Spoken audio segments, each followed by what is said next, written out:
Welcome back to Decked Out. On today's episode, we're joined by CovertGoBlue and Zbexx. Thanks to our patron sponsor, Whale, we are doing an all 5-color pod. And as always, thank you to our sponsors, Tales of Adventure, Moxfield, and Ultimate Guard, and today's episode sponsor, Pointy Ear. But more on all of that later in the episode. That's enough for now. Let's go ahead and meet the players. Hi, I'm Zbexx. I'm a professional cosplayer and trading card game personality, and today I'm going to be playing Tawsry Stalwart Survivor with the companion Zerda Dawnbringer. It's abilities.deck, and I'm just going to be trying to play a bunch of cool cards with activated abilities, like one of my favorite angels, Shalai, Voice of Plenty, and the secret commander, Kinnan.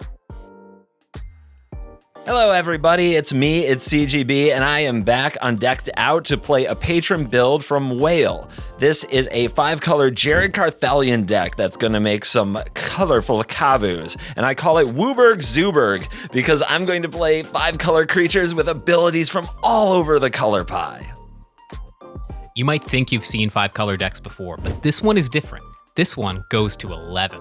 Today we're playing Sicily Haunted Mage, and this is card advantage and mana cheating stapled onto the same spell. And that's the kind of magic that I love to play. We're going to be drawing cards when she attacks, and we're going to be casting big spells like Mnemonic Deluge and Azuri's Predation to take down the table and kill them before they can regroup. It's going to be great. Hello everybody, I'm MTGNerdGirl, and today for our 5-color game, I brought Goshintai of Life's Origin. I decided to take one of my favorite archetypes and turn it into a 5-color deck, and that's enchantments. There's really only one way to build it. A lot of shrines, a lot of enchantments, and a lot of extra value triggers. All of my favorite things. Today's episode sponsor is Pointy Ear, a wonderful Etsy store that focuses on building unique life counters. I'll fix it in post. These highly visible life counters don't use paint so they won't chip, and they're weighted so they'll always end right side up. They come in a variety of different themes and colors, but the most important thing is they have a real satisfying click. There's no better time to check out these amazing life counters than right now.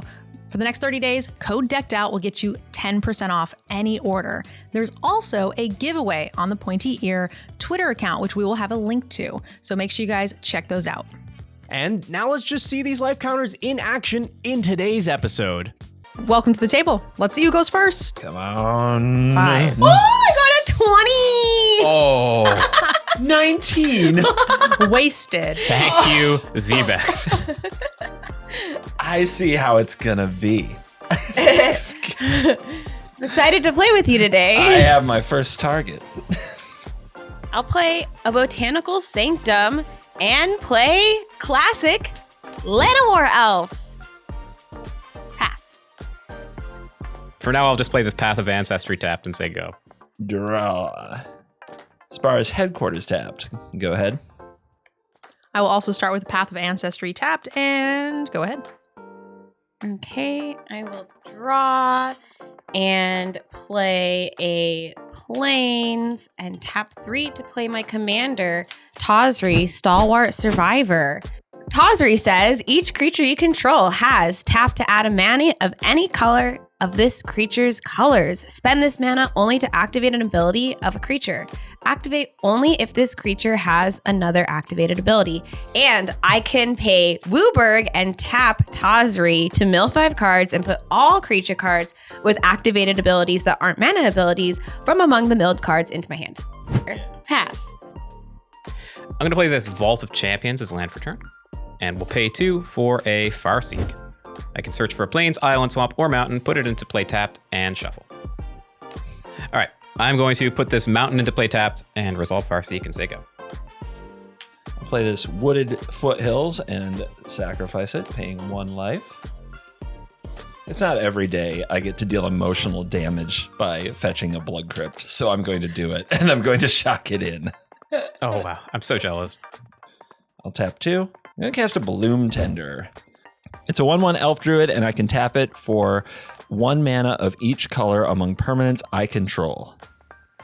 This is the best dorkiest mana dork in all the mana dorkiness in a 5-color deck. Bloom Tender can tap for 5 mana, and I've got a lot of ways to make that happen.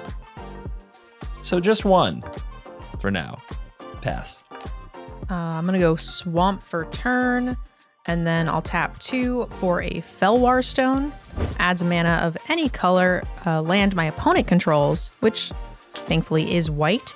And I'm going to play a Sanctum of Tranquil Light. It's an enchantment that's a shrine and allows me to pay 6 to tap a creature and cost 1 less for each shrine that I control. Pass. Okay. Gonna get a little bit more set up here. So I'm going to play an Exotic Orchard so that I can play Gretchen Titchwillow. I can draw a card if I pay 4 mana, and I can put a land card from my hand onto the battlefield. It's like Growth Spiral on a stick. And then for my next trick, I will pay 2 for a Prismite, a 2/1 that I can pay 2 to add 1 mana of any color. Let's have some fun. We're just going to send some friendly little attacks around the table. I'm just attacking you for 3, Airball.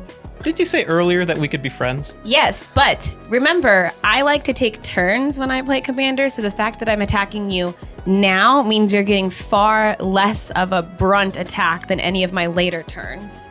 Sure, but you could just not. I want to make sure that we keep this game going. Okay. Take your damage. I will take 3 commander damage.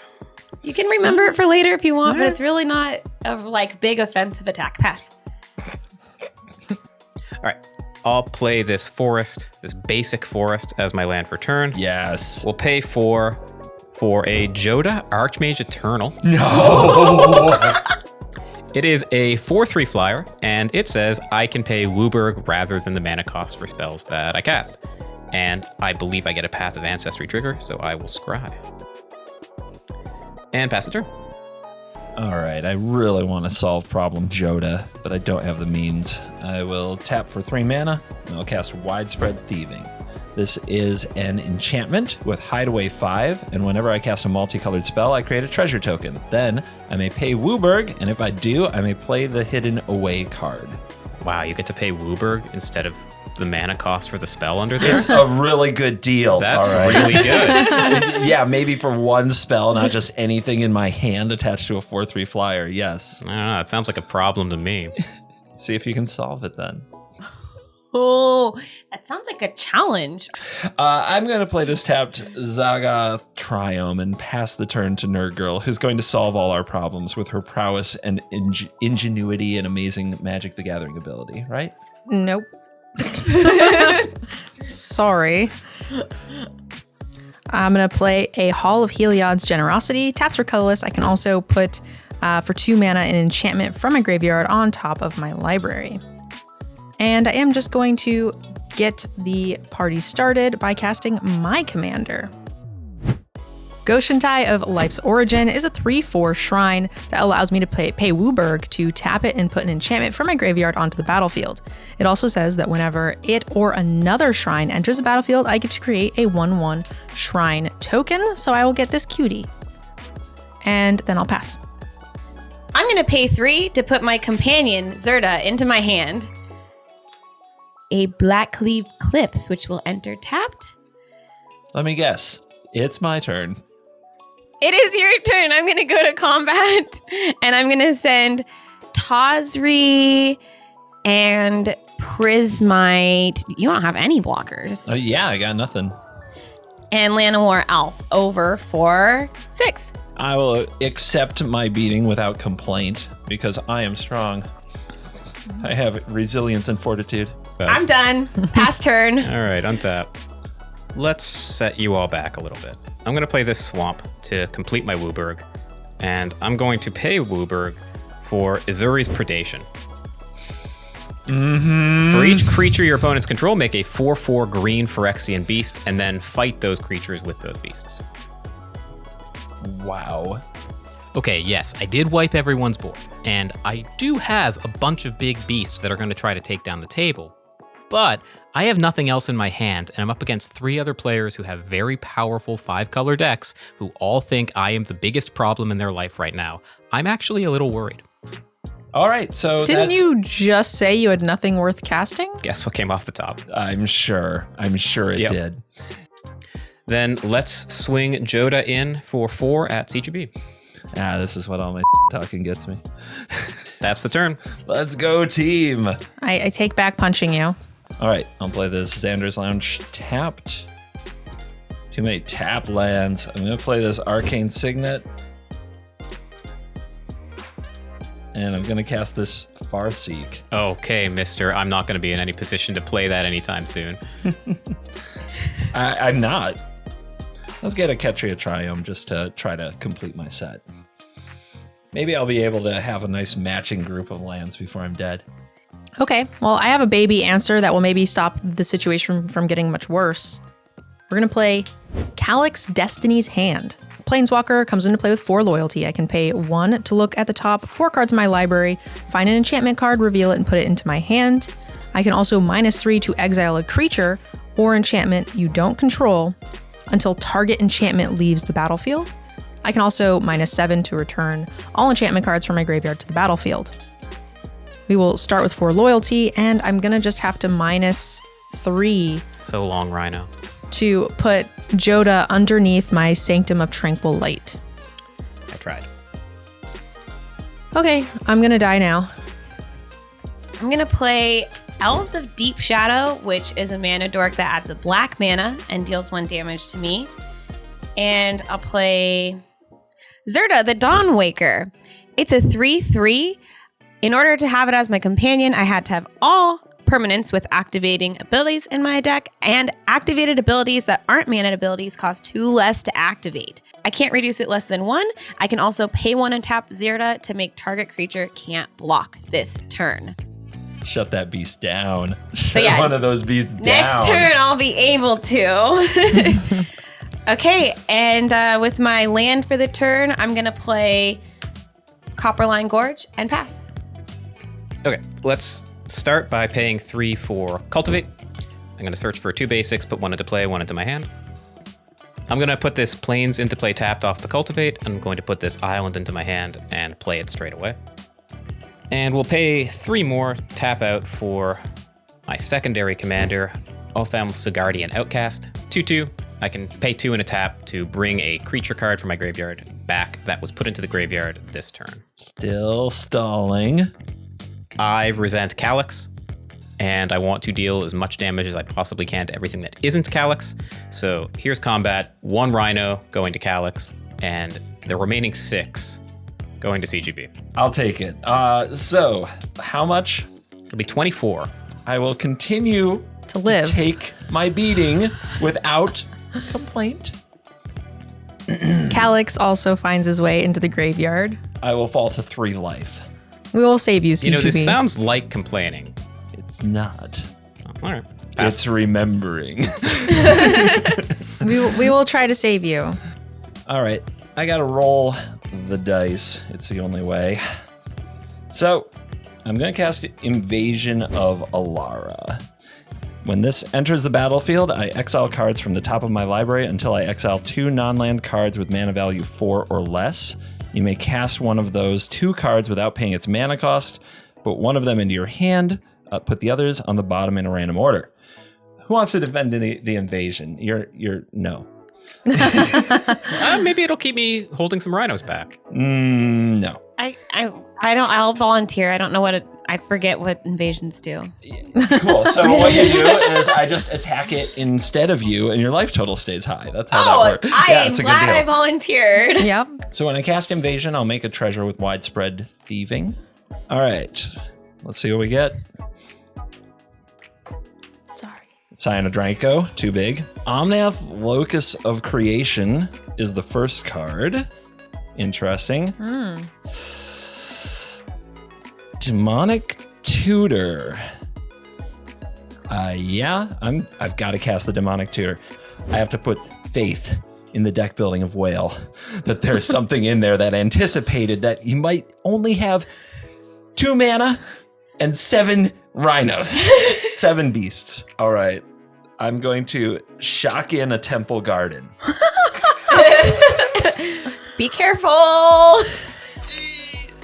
The 1 in best of one is now at 1.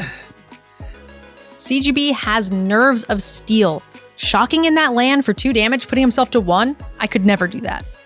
Then I will sack the treasure, tap 3, and I'm going to cast Spear of Resistance.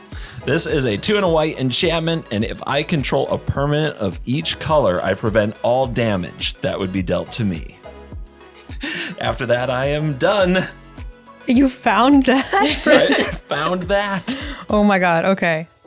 I'm gonna go for 3, and we're gonna play a Satyr Enchanter, a 2/2. This is whenever I cast an enchantment spell, I get to draw a card. And then I'm going to play Herald of the Pantheon, another 2/2 that says enchantments cost 1 less to cast, and whenever I cast an enchantment spell, I can gain a life. That will be the end of my turn for now. Okay. I'll play City of Brass. I would like to get Tawsri back out in play, so I will take a damage in order to cast my commander. Tawsri's back in play. Woo! And then I would like to take 1 more damage. Thank you. Can I have another? To play Selfless Spirit, which is a 2/1 flyer that I can sacrifice to give creatures I control indestructible until end of turn. So I could block rhinos and live should I need to. Great. On that note, I will pass so we can see what Airball will choose to do. Yeah, find out next time on Dragon Ball Z. So let's go to combat. I'm going to send 28 points of beast mode damage at Zbexx. Whoa, what? What about the invasion? That's there. I go down to 10. Okay. I accept. I'm going to play this Plains as my land for turn, and we're going to tap for 1 into Grixis to bring out my commander, Sicily Haunted Mage. It's a 3/5. My maximum hand size is 11. When she attacks, I draw a card and lose 1 life, and then if I have 11 or more cards in my hand, I can cast an instant or sorcery spell from my hand for free. And I'll pass. I'm still here. 1 more turn, CGB, you got it. Easy. Draw. I'm going to cast the Omnath that I revealed, Locus of Creation. When this enters the battlefield, I'll draw a card, and with landfall, I, on the first land that enters, gain 4 life. On the second land, add 4 mana. And the third land, you guessed it, 4 damage to each of my opponents and the planeswalkers they control. But first, Widespread Thieving will make a treasure. And second, this will enter the battlefield, and I will draw a card. So let's play this tapped Rafine's Tower and gain 4 life. Woo! That's what I got. I'm done. All right. I'm going to attempt to hurt Airball. Well, I'm going to tap for a green and a colorless. My enchantments are reduced by 1. And I'm going to cast Enchantress's Presence. Whenever you cast an enchantment spell, draw a card. And I will gain 1 life and draw a card from the Satyr. Next, we're going to cast, for 3 mana with the discount, Goshintai of Hidden Cruelty. A 2/2 with Death Touch that says at the beginning of my end step, I may pay 1 if I do destroy target creature with toughness X or less, where X is the number of shrines I control. I'll get to gain a life from the Herald and draw 2 from my Enchantress triggers. I hit what I needed, the untapped land. I'll go to my end step, trigger the Goshintai, and kill your 2/2. Oh, you wouldn't. I just did. Take it. Death. Okay. Okay. Pass. It's got to start somewhere. Okay. It's the moment you've all been waiting for. We get to mill 5 cards. So we've got Jensen Carthalion, Druid Exile, Battlefield Forge, Avacyn's Pilgrim, Island, and Findhorn Elves. So I get to put all creature cards with activated abilities that aren't mana abilities. Are you kidding me? Oh my god, that's all of them? That's so bad. Why? I mean, I really expected to get anything with Tawsri. Maybe we'll try it one more time. On that note, I'm going to play a Razorverge Thicket tapped. Woo! And yep, we're on defense. Pass.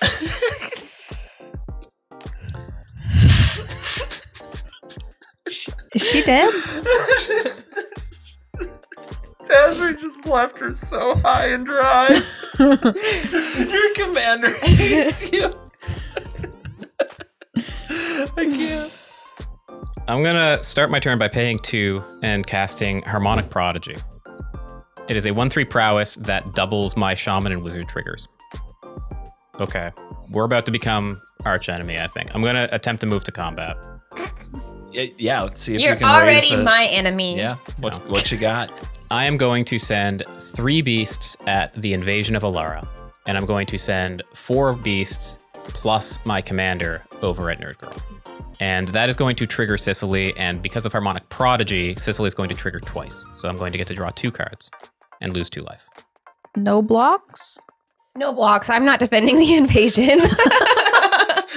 Not even interested in keeping me alive. All right. No, doesn't this give you a permanent? I maybe. And the invasion will die? And the invasion will die. This must pain you, though, because I get to cast a pretty sweet spell. What I'm going to get to do right now, I'm going to awaken the Maelstrom. This is a sorcery backside of Invasion of Alara. It is all colors. Target player draws 2 cards. You may put an artifact card from your hand onto the battlefield. Create a token that's a copy of a permanent you control. Distribute 3 +1/+1 counters among 1, 2, or 3 creatures you control. Destroy target permanent an opponent controls. Yeah, see, I was fine with not blocking the invasion. That sounds all good for CGB. I'm going to create a token that's a copy of Sphere of Resistance. I still don't have all the color permanents I need. Also, I cast a multicolor spell. I do make a treasure with Widespread Thieving. I will put 3 +1/+1 counters on Omnath, Locus of Creation. I will destroy Sicily. And I'm without a 5-color permanent. Can you finish the job? No, I can't. I'm going to play this island as my land for turn, and we'll pay 3 more for this Worn Power Stone. Need to be tapped, makes 2 colorless mana. Pass. End step. Sack 1 treasure. Tap these. Make 1 treasure, casting Kolaghan's command. Nice. So choose 2. Return target creature card from your graveyard to your hand. Target player discards a card. Destroy target artifact, and 2 damage to any target. I'm going to destroy the Worn Power Stone to let you know how I really feel about you. It's already worn. Do you need to do any more to it? I do. And I'm also going to return the Bloom Tender from my graveyard to my hand. Okay, Move to my turn? go for it. CGB lives another day. I do. I'll play Zeotora's Proving Ground to continue adding to my collection. Jeez. Can you get all 10? I probably can. I've got 6. Okay. I just have to live that long. I do go up to 9 life, increasing my chances exponentially. Combat. Airball. 7. I will take 7. I'm just enjoying him taking the damage. Yes. Yes. Feel the pain. Yes. Black, white, blue, red, green. Those are the colors spent to cast Bring to Light. Cool. This has Converge. Search your library for a creature, instant, or sorcery card with converted mana cost less than or equal to the number of colors you spent to cast Bring to Light. Exile that card. You may shuffle your library. You may cast the card without paying its mana cost. This will make a treasure on Widespread Thieving, and away we go. So I submit to the table that I am no longer the problem. CGB is starting to amass more of a presence, but I think Airball is still the main threat. And that kind of works for me, because if NerdGirl and CGB are amassing their presence, they can take out the arch enemy, and then I can swoop in and take the W. Be careful. Be careful. The card I'm exiling is Chromanticore. This is a 4/4 flying first strike, vigilance, trample, lifelink. Bestow creature that I'm not bestowing. I'm casting the creature side. When I do, that will trigger widespread thieving. I will make a treasure. Yep, spheres are on from the Chromanticore. Then I will also tap these 3 and sack 2 treasures, but then I'm going to immediately make one again with widespread thieving to cast my commander, Jared Cathalion. The -3 can put +1/+1 counters on my creatures. The -6 can return a creature from my graveyard to my hand and draw a card. And I'm going to use the +1 ability to make a Kavu, a 3/3 creature token with trample that is all colors. All right. So 3 WUBRG permanents. 3 WUBRG permanents, a creature, a planeswalker, and a creature. Your turn. I'm going to just pay for my commander. I get 1 discount, so he's going to come in for just the 5. He'll come into play with an extra shrine. I will get to gain 1 and draw 2. I'm going to play a Plains for turn, and that's it. I'm going to move to my end step, and I will choose not to trigger the Goshintai. I would very much like to see what else Tazri can get me in my hand. Love gambling. That's why I go to theme parks. Concealed Courtyard. Birds of Paradise. Sets mana ability. Woo! Forest. Oh, no. Come on. Please. Chainerd. Nightmare Adept. Let's go. We got one. Achievement unlocked. And Mom! Yes! Okay, I got 2 cards into my hand. I'm so happy. All right. I guess we just play Mom so that we don't take any damage. I play Mom. She gives target creature I control protection from a color of my choice until end of turn. She's very good. We love her in Legacy. I'm glad I get to play her in this deck. I'm still on defense. Thanks, Tazri. Pass turn. All right. On your end step, I'm going to pay 3 for Flame Venor. I do control a wizard, so I get to choose 2 modes, and I'm going to choose to draw 2 cards and deal 5 damage to Chromanticore. Well, then that's going to happen. Chromanticore down. Draw 2. We'll see what your 2 cards do. All right. I'll play this Temple of the False God as my land for turn and try to go to combat. I want to be extra sure that Jared's dead, so my attacks are going to be 4 beasts at Jared and the remaining 3 beasts at NerdGirl. No blocks here. No blocks for me. Okay, damage. Damage. Bye-bye, Commander. I'm taking 12. Okay, here is 7 for Brass's Bounty. For each land I control, I make a treasure. All right. Pretty good. That is 10. 10 treasures Yarr. coming right up. That'd be a lot of booty. I love you, Zbexx. We're going to pay 5 land mana and a further 4 treasures. We're going to play Mnemonic Deluge, which says I can exile target instant or sorcery card from a graveyard, copy it 3 times, and cast the copy.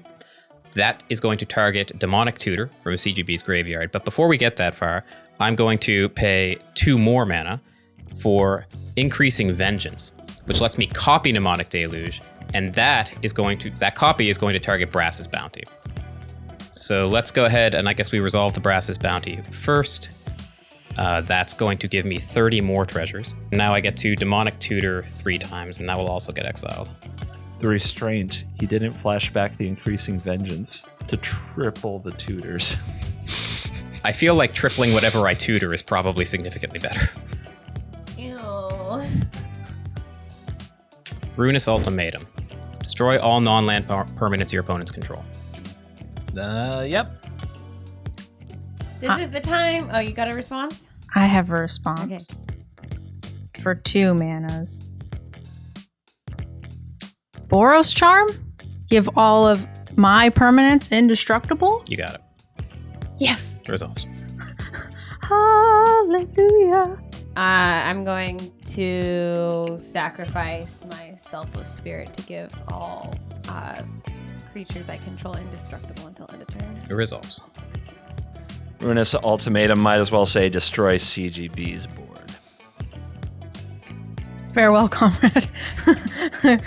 7 more for Breach the Multiverse. Everyone will mill 10, and I get a spell from every player's graveyard. All right, and the 4 hits off of Breach the Multiverse are Omnath, Locus of Creation, Jensen Carthalion, Archon of Sun's Grace, and Taigam, Ojutai Master. I think we've seen Omnath already. Jensen says when I cast a multicolor spell, I scry 1, and if that spell was all colors, I make a Flying Vigilant Angel. Archon of Sun's Grace, 3/4 Flying Lifelink. Pegasi have Lifelink, and when an enchantment ETB is under my control, I make a 2/2 Flying White Pegasus. And Taigam Ojutai Master, instant sorcery and dragon spells I control can't be countered, and whenever I cast an instant or sorcery from my hand, if it attacked this turn, spell gains rebound. Omnath will trigger, I'll draw a card. And I'm going to use a total of 14 more mana to cast Expropriate and Flashback, increasing Vengeance to copy Expropriate. And because increasing Vengeance was cast from a graveyard, I will get to copy it twice. So there are 3 copies of Expropriate on the stack. May God have mercy on your soul. Expropriate says, each of you is going to get a choice. I am going to either take an extra turn or gain a thing you control. And you get to do it twice. That's going to happen 3 times. I'm going to respond. I'm going to pay 1 for a white. Look, now I have 9 life. Okay. And convoke 3 creatures to play Clever Concealment. Any number of target non-land permanents I control phase out. Oh. So, yeah, I'll be definitely voting for the one where you copy my stuff, but my stuff's phased out for the moment. Okay.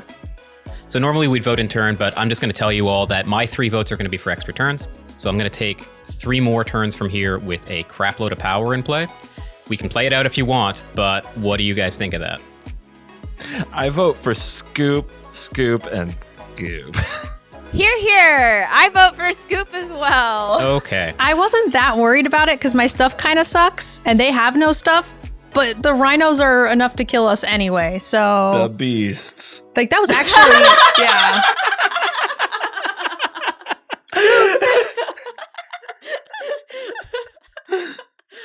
Friends punch friends in the arm. It's fine. See? No harm. See? Everything's fine. You can punch me too if you want. Don't punch your friends. Surprise, surprise, 4 Expropriates is enough to win a game. I really wish I had held on to the Colligan's command. I could have set it up to cast the United Coalition from underneath the Widespread Thieving at instant speed, and that could have exiled Airball's graveyard in response to the Mnemonic Deluge. That would have been amazing, not how it worked. I'll get him next time. The life counters you saw featured on today's episode were brought to you by Pointy Ear. Don't forget, you have 30 days to get 10% off your order using code DECKEDOUT. You can find their Etsy page link and the information for their Twitter giveaway down below in the description. What does the backside do when you kill it? It's something big.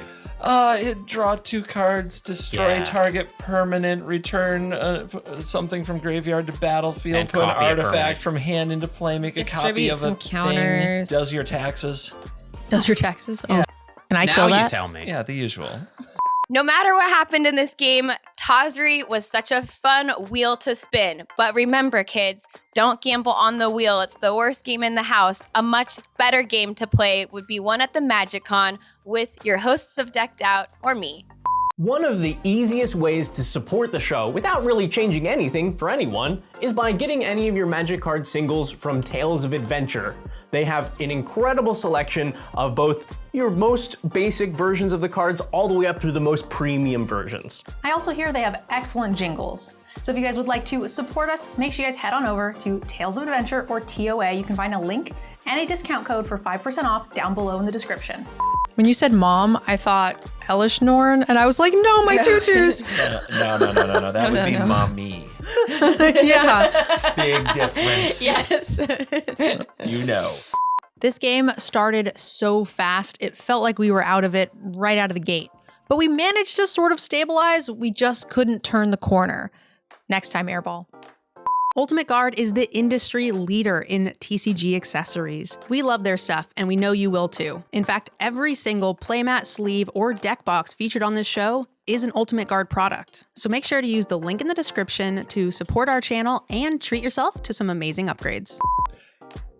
And what does it do? It's a paragraph, okay? Just ask for it if you want it. Now that's Commander.